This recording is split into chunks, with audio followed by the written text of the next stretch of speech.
If you grew up or lived in Nigeria, you must have used the bag called Ghana Must Go.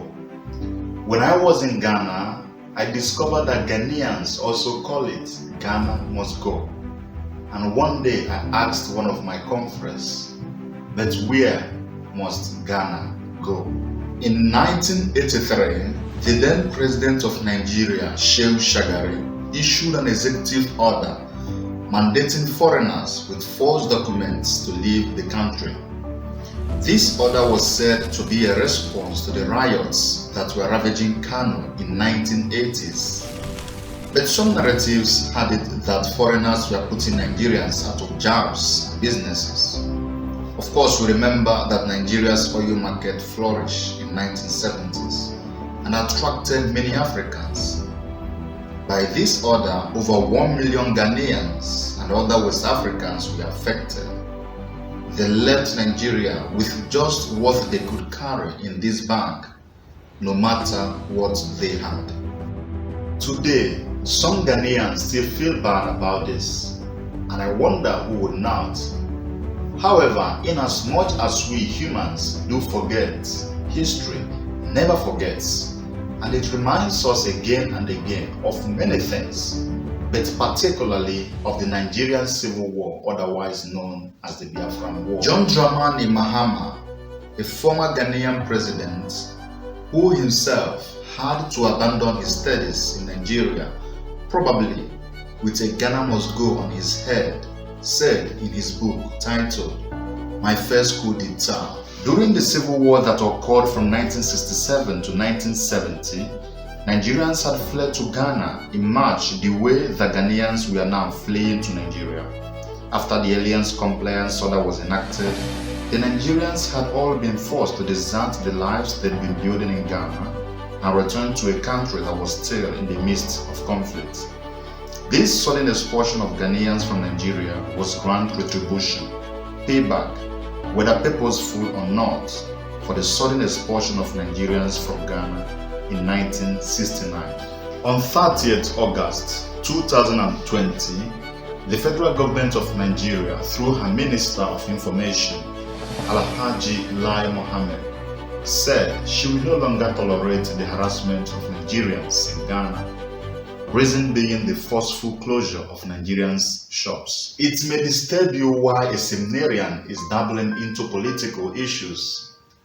I honestly feel I shouldn't, but for two reasons I share my concerns with you. First, the same people I see on the streets are the same people I pray with in the church. And just as it is said that what killed the hen will soon be after her chicks, as a human being, I am not immune to what makes people cry. Secondly, the church has never been indifferent to political issues, and this is my most practical justification for the social teachings of the church. If nowadays Christians think that political issues are none of their business, just imagine how much disservice this attitude could be doing to the church and to humanity at large. I too believe that Black Lives Matter, yes, but the question is, to whom and where should Black Lives matter? Is this struggle the recognition of those self-evident truths that all men are created equal and endowed by their Creator with certain unalienable rights, such as life, liberty, and the pursuit of happiness? Or is the struggle being reduced to what people of color and their sympathizers say to Europeans in Europe and America only? If the latter is the case, then it pains me to say that the struggle is hypocritical and self-defeating on the long run. Just a few days after George Floyd was murdered, many solidarity groups emerged from South Africa and Nigeria, just to mention a few, calling for justice. But I wonder how many George Floyds have died due to frequent xenophobic attacks in South Africa. How many are they George Floyds that have died over a decade in Nigeria due to incessant Boko Haram and Fulani herdsmen attacks? And how many George Floyds are still suffering and dying in Africa just because they belong to wrong religions or tribes. And is there any way these absurdities manifest themselves in religious communities and among those who profess the same faith? Are there still some black lives that matter more, even among Africans? These are very painful but necessary questions we need to answer as a people.